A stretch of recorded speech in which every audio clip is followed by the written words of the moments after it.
सारी भारतीय जनता पार्टी देश में एक पिक्चर के पोस्टर लगा रही है। इसलिए राजनीति करने आए थे? पिक्चरों के पोस्टर? अपने बच्चों को क्या जवाब दोगे? घर जाके बच्चे पूछेंगे पापा क्या काम करते हो? पिक्चरों के पोस्टर लगाता हूं। कश्मीरी पंडितों पर हुए अत्याचार पर बनी फिल्म द कश्मीर फाइल्स को लेकर देश की राजनीति दो हिस्सों में बंट गई है।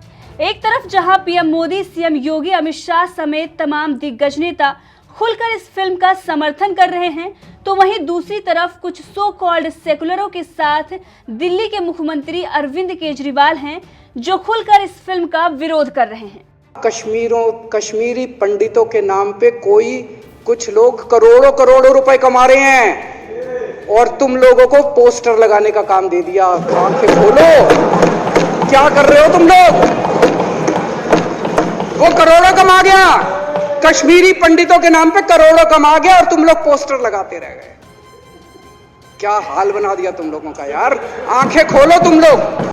और जो लोग हमेशा फ्रीडम ऑफ एक्सप्रेशन के झंडे लेकर के घूमते हैं, वो पूरी जमात बौखला गई है पिछले 5-6 दिन से। और ये फिल्म का तथ्यों के आधार पर, आर्ट के आधार पर उसकी विवेचना करने के बजाय उसको डिस्क्रेडिट करने के लिए बड़ा मुहिम चला है, आपने देखा होगा।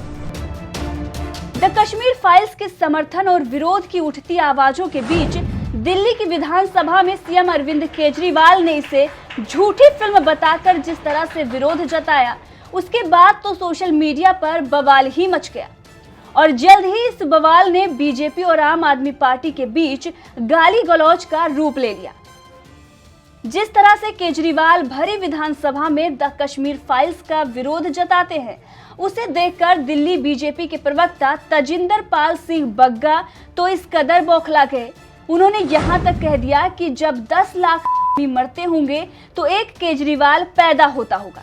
बीजेपी नेता बग्गा ने जैसे ही ये विवादित ट्वीट किया, आम आदमी पार्टी के विधायक अमानतुल्लाह खान तो जैसे बुरी तरह से बौखला गए और अपने नेता अरविंद केजरीवाल के लिए सोशल मीडिया पर ही बीजेपी नेता बग्गा से भिड़ गए। और तजिंदर पाल सिंह बग्गा ने ट्वीट पर जवाब देते हुए लिखा, तुम फिर से फड़फड़ाने लगे, बदतमीज लड़के, तुम पोस्टर चिपकाने का काम जारी रखो, जनता तुम्हारी असलियत समझ चुकी है, अब और कितना गिरोगे? नफरत की फैक्ट्री छोड़कर प्यार बांटना सीखो, खुशी मिलेगी। अमानतुल्लाह ने बदतमीज लड़का बोलकर प्यार बांटने की नसीहत दी तो बीजेपी नेता बग्गा ने भी जबरदस्त पलटवार करते हुए लिखा, तेरे प्यार की फैक्ट्री हमने उस दिन देखी जब तू बाटला हाउस एनकाउंटर में कुत्ते की मौत मरे आतंकियों की लाशों को सिजदा करने गया था। वो तो अच्छा हुआ अब तूने बाटला हाउस के कुत्तों की मौत मरे आतंकवादियों का नाम लेना बंद कर दिया, नहीं तो जनता सड़क पर ही तेरा बाटला हाउस बना देती। बीजेपी नेता बग्गा और आप विधायक अमानतुल्लाह के बीच की ये लड़ाई यही नहीं थमी। कुछ देर बाद अमानतुल्लाह ने बग्गा की कश्मीर फाइल्स फिल्म के पोस्टर लगाते हुए एडिटेड फोटो पोस्ट करते हुए लिख दिया, कीप इट अप बदतमीज लड़के तजिंदर पाल सिंह बग्गा। अमानतुल्लाह का इतना भर कहना था कि फिर तो बग्गा ने भी पलटवार करते हुए कह दिया, किसी बाटला हाउस के आतंकवादी पिल्ले की कब्र पर सिजदा करने से अच्छा है कश्मीर फाइल्स के पोस्टर लगाना। सोशल मीडिया पर बीजेपी नेता बग्गा और आप विधायक अमानतुल्लाह के बीच छिड़ी लड़ाई इसी तरह से आतंकवादी पिल्ले और बदतमीज लड़के जैसे विवादित बोल तक पहुंच गई। आपको बता दें कि इन दोनों नेताओं के बीच ये गाली गलौज वाली बहस दरअसल सीएम अरविंद केजरीवाल के बयान के बाद छिड़ी थी। उन्होंने द कश्मीर फाइल्स को टैक्स फ्री करने के बजाय इसे झूठी फिल्म बताने के साथ ही फिल्म के डायरेक्टर विवेक अग्निहोत्री को भी खूब कोसा था, जिसकी वजह से केजरीवाल भी सोशल मीडिया पर निशाने पर आ गए।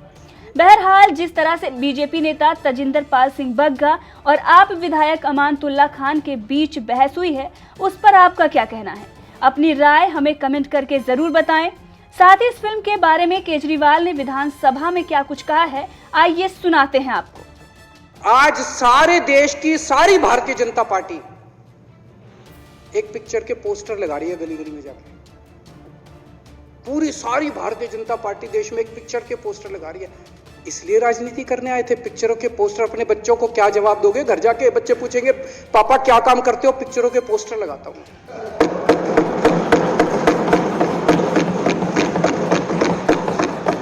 8 साल केंद्र सरकार चलाने के बाद अगर किसी देश के प्रधानमंत्री को विवेक अग्निहोत्री के चरणों में शरण लेनी पड़े तो इसका मतलब उस प्रधानमंत्री ने 8 साल में कोई काम नहीं किया।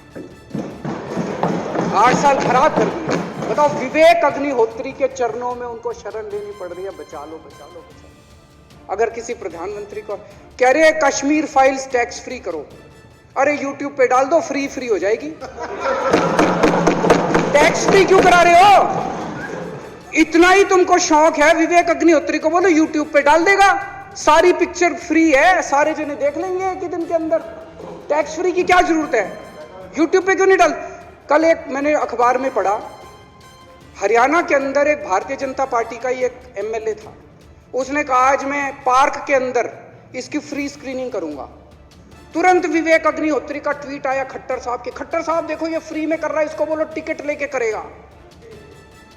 भाई साहब, कश्मीरी पंडितों के नाम पे कुछ लोग करोड़ों रुपए कमा रहे हैं और तुम लोगों को पोस्टर लगाने का काम दे दिया। आंखें खोलो, क्या कर रहे हो तुम लोग? वो करोड़ों कमा गया, कश्मीरी पंडितों के नाम पे करोड़ों कमा गया और तुम लोग पोस्टर लगाते रह गए। क्या हाल बना दिया तुम लोगों का यार। आंखें खोलो तुम लोग, सारे जने बीजेपी छोड़ के आम आदमी पार्टी में आ जाओ।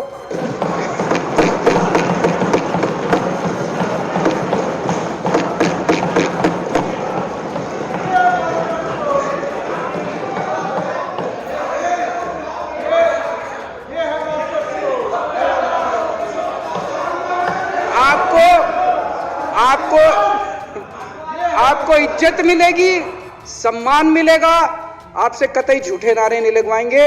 राष्ट्र निर्माण में आपको साथ लेंगे, हम राष्ट्र निर्माण करेंगे आपके साथ मिलकर। ये पोस्टर भी नहीं लगवाएंगे झूठी फिल्मों के। और जो भी करना हो, कम से कम यार ये पिक्चर का प्रमोशन करना तो बंद करो। ये गंदे लगते हो तुम लोग, अच्छी शोभा नहीं देता आप लोगों को यार। आप अच्छे आदमी हो, कुछ करने आए थे राजनीति में, कहां पिक्चर के पोस्टर और प्रमोशन करने में लगा दिया। भारत विभाजन जब हमने 14 अगस्त को एक हॉरर डे के रूप में याद करने के लिए तय किया तो कई लोगों को बड़ी मुसीबत हो गई है। कैसे भूल सकता है देश? कभी कभी उसमें से तुम्हें तो सीखने को मिलता है।